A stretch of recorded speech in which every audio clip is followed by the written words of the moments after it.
So tonight we kick off our 4-week series based on Don Miguel Ruiz's book, The 4 Agreements.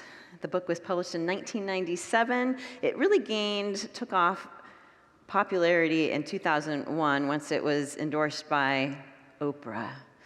So once she endorsed it, it was off and running. It was on the New York Times bestsellers list for over a decade. There's been 15 million copies sold. Here's one of 15 million copies. Who else has a copy? Oh, the whole room almost. This is fantastic. Well, we'll do a review session together, everyone. The 4 agreements were inspired by, if you've read the book before, but for everyone, the 4 agreements were actually inspired by Toltec spiritual beliefs. And he says that the intent of the book is to help us explore freedom, happiness, and love. And he writes, the 4 agreements help us return power back to ourselves and therefore to personal belief systems. And we really will work the 4 agreements through self-awareness. You start to become more aware. And then you apply them, right? With any practice, you start to become more aware, you apply them, and then that's what results in our own personal peace and freedom. So the 4 agreements that we will be exploring and practicing together over the next 4 weeks. Tonight, be impeccable with your word. And then we have don't take anything personally. Don't make assumptions, and always do your best. Now, there was a 5th agreement that was added in 2010. He wrote a book with his son, Don Jose Ruiz, and it was be skeptical, but learn to listen. And that 5th agreement is really about spiritual discernment. It's about listening to your inner voice, but remaining open to other perspectives or other ideas.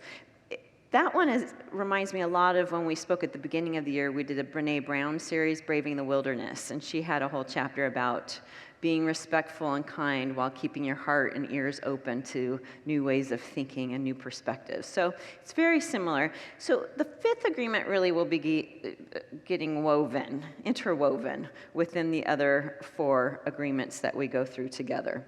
So I mentioned it's based on Toltec spiritual philosophy. The Toltec people lived over 3,000 years ago in Mexico, right outside of Mexico City.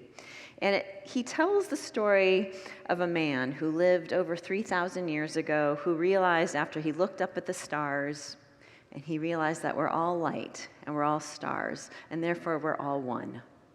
And here's what he writes. It's on the screen for you. He says, this is what this man, discovered. Everything in existence is a manifestation of the one living being we call God. Everything is God. And then he later writes, the real us is pure love, pure light. We're all manifestations of God, which is pure love and pure light. And the entire book's philosophy stems from this idea that we are to return to remember this truth about us, that we are pure love, pure light, that we are all manifestations of God, which is exactly that, love and light. And what happens, he reminds us, is that as we're growing up, we can get caught up in culture, society's rules, our family rules. Our families teach us things, wherever we're going to high school or whatever community we're in at the time, our larger, again, society. They teach us what to believe, what not to believe, what's right, what's wrong, what's beautiful, what's ugly, what's a healthy food, what's not. They teach us everything. They also teach us when we'll be punished, when we'll be rewarded. And he says it's really, we start to learn that if we get rewarded, then we'll be accepted. So ultimately, it's about acceptance and being accepted versus being rejected from the group from which you're in, whether that's your family, your friend group, or your community. And so these rules and the judgments start to become our armor. And that armor, as you can see, starts to create this false sense of separation. And we start to believe then that we're separate from one another versus we're actually all one, pure light, pure love. And he says that all of us are searching for beauty. All of us are searching for our own personal dream. And yet we get caught up in what he calls hell on earth of this mindset generated by the emotions of anger, jealousy, envy, hate, fear. And we forget, we become asleep, we sleep, right? We become asleep to this Toltec principle, our unity principles, which says that everything is within us, that love and light is within us, that wisdom is within us, because, again, we are manifestations of that one power, one presence, God, life itself. There's a quote in the book, and I find it to be very close to a quote from Myrtle Fillmore, one of our co-founders, but it's from the book. So he writes, "We keep searching and searching when everything is already within us. There is no truth to find.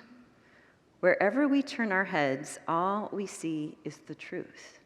But with the agreements and beliefs that we've stored in our mind, we have no eyes for this truth. We've forgotten. We've forgotten that we're pure love and pure light. We've forgotten that all of us are the light." So we come to these 4 agreements. The 4 agreements help us return to that spiritual truth of everything we really need to know that's already within us. The reminder that we're all connected. And he says, and I will agree, because I've tried in 1997 and I've tried just the last few days, that it's challenging. These are challenging. They sound real easy. Be impeccable with my word. I can do that. But I will tell you, once you start to become aware, it is challenging. So I'm going to invite you to really tap into, pull up your real that spiritual quality of will. We have 12 spiritual qualities, that spiritual quality of will or willpower, to be willing to apply the 4 agreements, to be willing to be more aware of where you are and aren't applying those agreements so that you can then apply them and practice them. And it starts really with our mind, the words that we say in our minds as well as out loud. Because when we say be impeccable with our word, a lot of times we think that just means what I say out loud. But it actually, my friends, also is our word thoughts. All those thoughts in your words, in your head, are also words. What we write, especially on social media these days, those are also words. So it doesn't necessarily mean what is said out loud. So we have to start with our own selves, to be impeccable with our word. Of course, from the book of John, it says, in the beginning was the Word. Because the Word, again, whether stated out loud or just in our heads or sung out loud, is how you express your creative power. Our words are our creative power. So our intentions manifest through the words we think and we speak, along with the strong emotions that we then put behind them, that we attach to them. So our words have the power to uplift ourselves. I'm sure you've said something that's helped you feel better about yourself. And also our words have the power to put us into a shame spiral, into a depression. I'm sure some of you have experienced that as well. So we have to start by building a real strong foundation within ourselves. And so we can, get caught up in these thoughts, and you'll really start catching yourself now. Like, I'm not ever good at this, or I'm not capable of, or I'm not that smart, I'm not attractive, right? There's all these things all day long, this little mind chatter that happens. And it really comes back to last week's lesson. So for those of you who are here, we talked about Jesus healing the sick man at the pool. And you can go back and watch it. They're all on our website and YouTube. But it was really a story about what? Let me see. Who was here last week? You're going to do this, right? The gate. Remember I said in my mind, I started seeing the gate, the sheep gate. Gatekeeping our thoughts. It comes back to gatekeeping our thoughts. What am I going to let in? What am I going to let just lay around? What am I going to pick up and clean off? What am I going to release? My friend, Reverend Sherry James, I co-ministered with her at Unity of the Oaks in Thousand Oaks, California for a couple years during the pandemic. And she's the senior minister of Up Church in Los Angeles. And she just recently wrote this that she said I could share with you. She wrote, "Our minds need to be dusted and swept just as much as our houses. We must be masters of our own minds as well as our houses, and not allow them to be like a furniture warehouse with all the furniture mixed up together. We must direct where everything is to be placed so that complete order may reign therein." I mean, you can imagine if you went to buy a refrigerator, but you couldn't find it because it was like in the bedroom section, right? So we have to gatekeep our thoughts, because our thoughts are our words to ourselves and about other people. But you get to decide which thoughts are you going to pursue, which ones are you going to leave behind, which ones get to lay around in there and take up room, and which ones are you going to let work for you. It's a choice. So let's really look at this word impeccable. Impeccable comes from the Latin word peccatus. Peccatus means sin. Another word we looked at last week, everybody. I loved how these two lessons overlapped. So you'll recall the word sin actually means to miss the mark. To miss the mark, or metaphysically, to forget your divine beingness. To forget your divine beingness, to forget you are pure love and pure light. So sin, he says in the book here, is really the self-rejection of your I am, your divine I am. And that im in impeccable means without. So in this case, without sin. So it means don't forget your divine I am. Be impeccable with your word means not to deny your sacredness as an eternal being. Don't forget that you're a creative expression, a manifestation of the divine, of God. And the author also reminds us that as we're taking responsibility for our words and actions, be mindful, but also be mindful not to blame, judge, shame yourself when you slip, because that is what? Not being impeccable with your word or your word thought. Ultimately, being impeccable with your word means not to use it against yourself. When we're using our words, it starts with us, within. Be mindful not to use it against yourself. Here's what he writes. It's here on your screen. Being impeccable with your word is the correct use of your energy. It means to use your energy in the direction of truth and love for yourself. You're a creative being. How are you going to create? So we create with our words. And it means, when we're being impeccable, that we're using our words as energy to direct truth and love for ourselves, and then we're going to find for others. So what are some ways we can compassionately speak to ourselves? Well, I turned to a new site I found called The Therapy Group. We're all in therapy together right now. It says, couple suggestions for speaking more compassionately to yourself. You could say something like, this is really hard and it makes sense that I'm struggling. I'm doing the best I can with what I have right now. I deserve the same kindness I would give someone I love. I don't have to earn rest, comfort, or support. And you could even say, it's okay that I'm not okay right now. Because you can feel that that guilt starts to fall away. The shame starts to fall away. And I love this saying, and it's been attributed to several people, that comparison is the thief of joy. You've heard this, right? Comparison is the thief of joy. I remember, it's one of my most favorite phrases because it really helps get me out of my own self-induced suffering. So I remember first hearing this I had started back at yoga. I've kind of gone in and out of yoga my entire life. And this was probably 2018, 2019. And as you know, I had a pretty intense health challenge right before that. And so I thought I'd gently get back into yoga again. And when I went back, what I noticed was, I couldn't maybe do everything that I used to do 10 or 15 years earlier, and with 2 small children in between there. And so I was really comparing myself to my old self.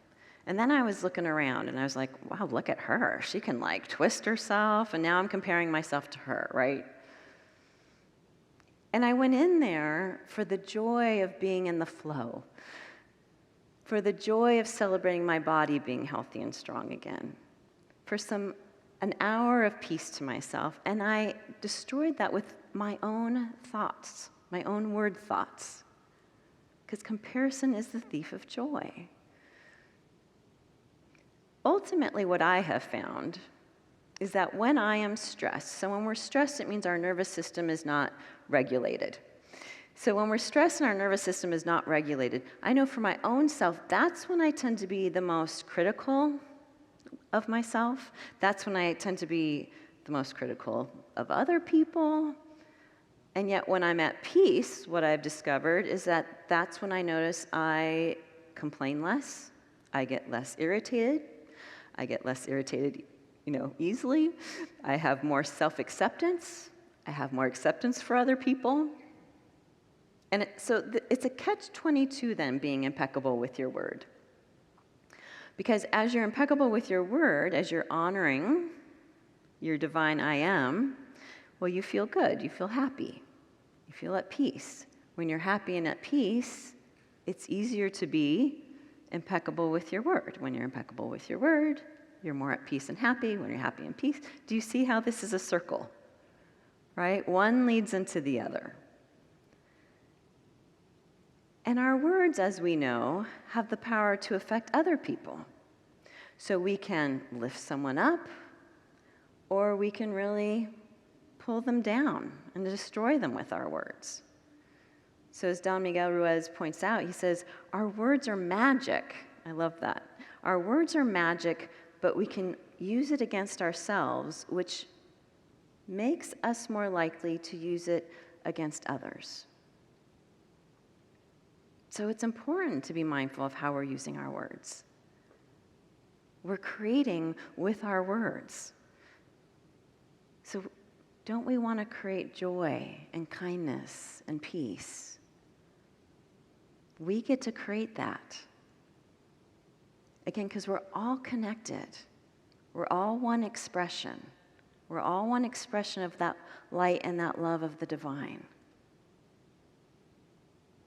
So my question for you is, how would you talk to God? Because you're an expression of, you're a manifestation of God. So how you talk to yourself is how you talk to God. Whatever belief or story or judgment you're making about yourself, you're making about God. The people you love are expressions of God. What belief or stories or judgments have you been making about God? What seeds, what thoughts, beliefs have you been planting in yourself or in others with your words?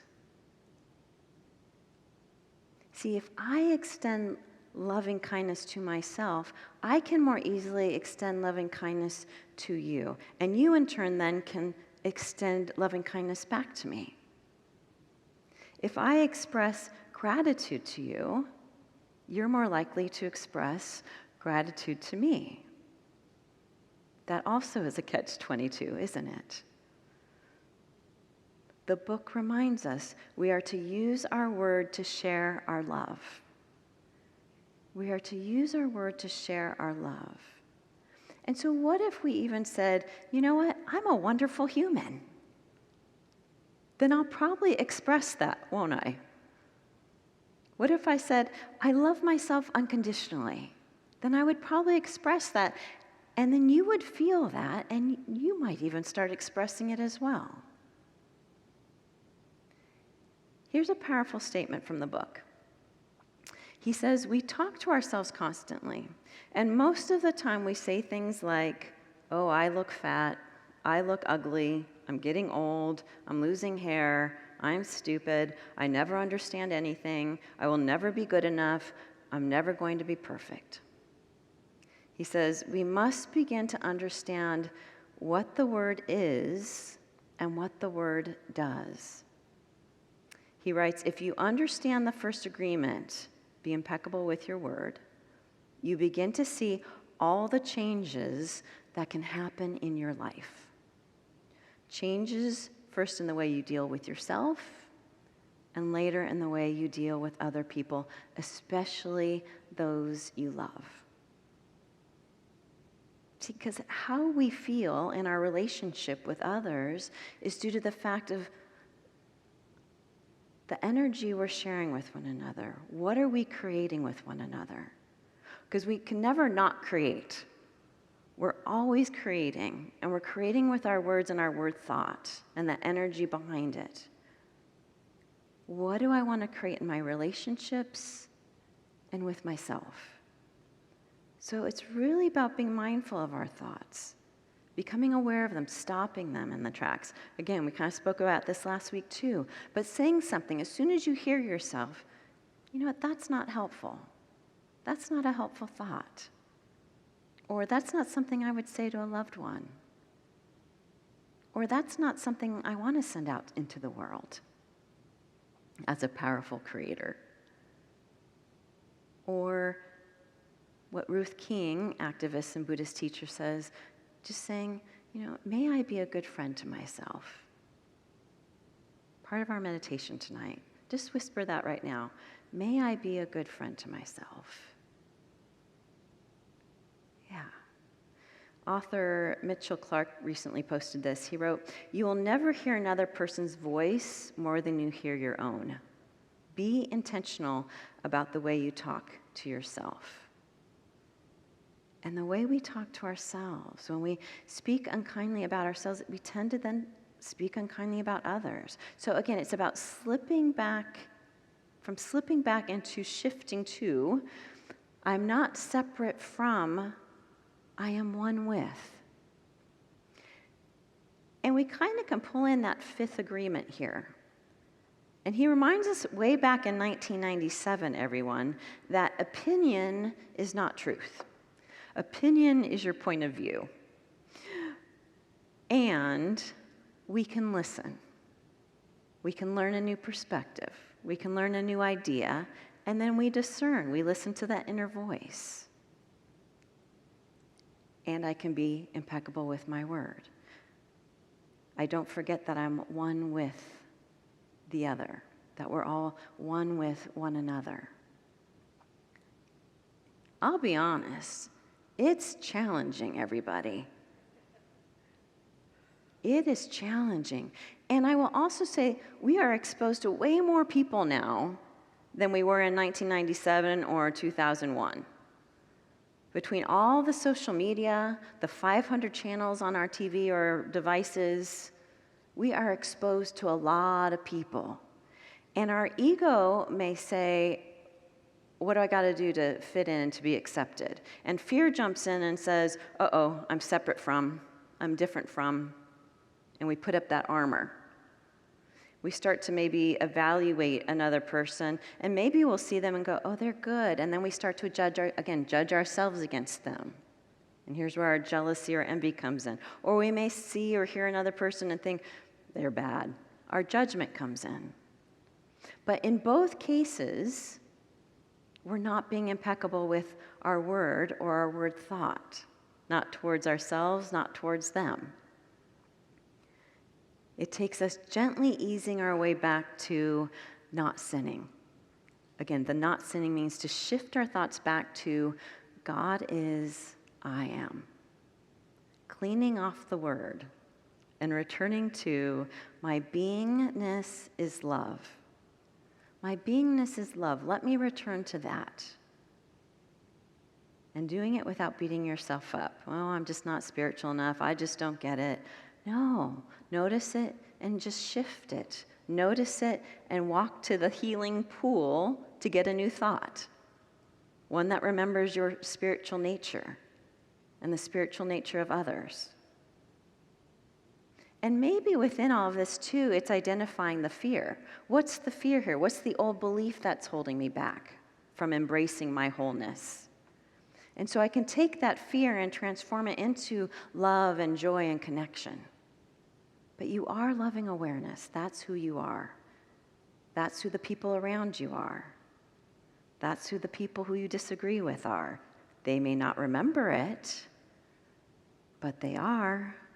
It's up to us to remember for our own selves and for them, to keep bringing our thoughts back to the truth is, I am pure love, I am pure light. You're a powerful creator. What will you create? So I wanted to try this together tonight, something a little different. In the Buddhist tradition, they offer kindness to someone they find challenging. They do a heart-centered prayer, metta prayer, M-E-T-T-A.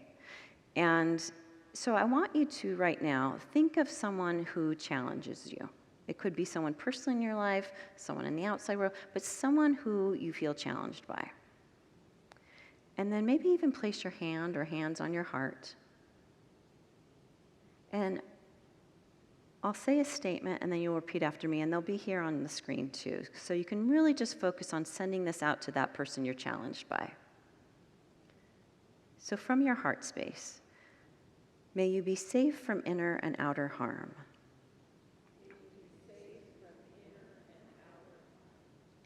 May you be healthy and strong. May you be happy and content. May you live with ease and well-being. May whatever blocks your heart be dissolved. May you know joy and freedom. May you have food, shelter, and good care. May you be free from animosity and hatred.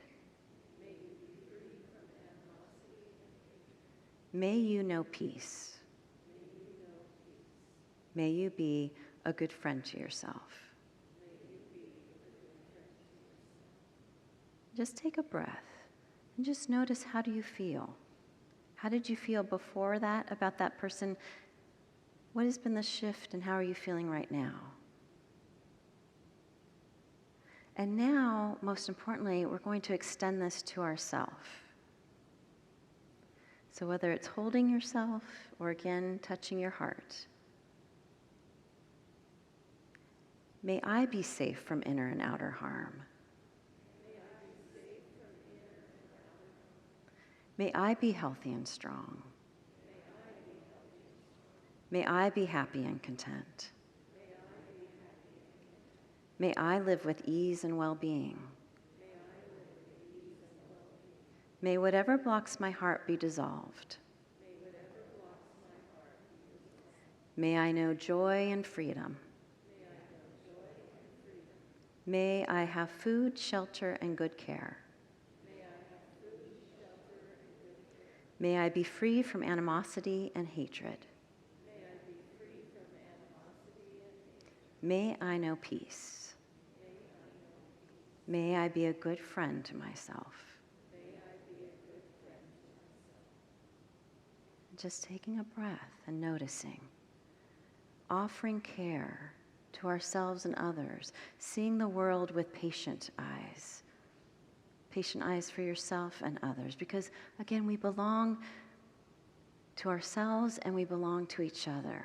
Whatever you say to yourself affects you, but also affects those around you. And then that's the life that you're creating and experiencing. From the Tao Te Ching, it says, compassionate towards yourself, you reconcile all beings in the world. Compassionate towards yourself, you reconcile all beings in the world. So again, I ask you, what do you want to create as a powerful creator? What do you want to create with your word? You can use your word to create joy, to create kindness, to create acceptance, to create beauty, to create compassion. and to remember that we're all one. We're all part of that one power and one presence of the universe. The real us is pure love and pure light. We express our pure love and pure light by being impeccable with our word. And that's our soul work for this week, my friends. Blessings on your path.